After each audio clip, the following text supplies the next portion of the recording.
another day, another mini vlog na naman.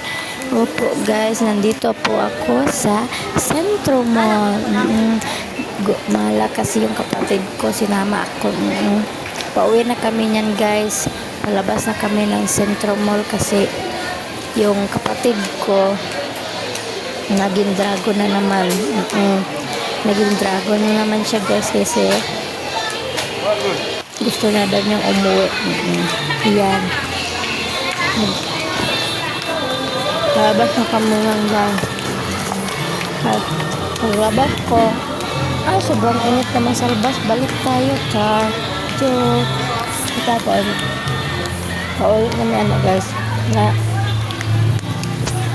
lol na kumangod yan ni Agbay. Manuok din na siya kalit.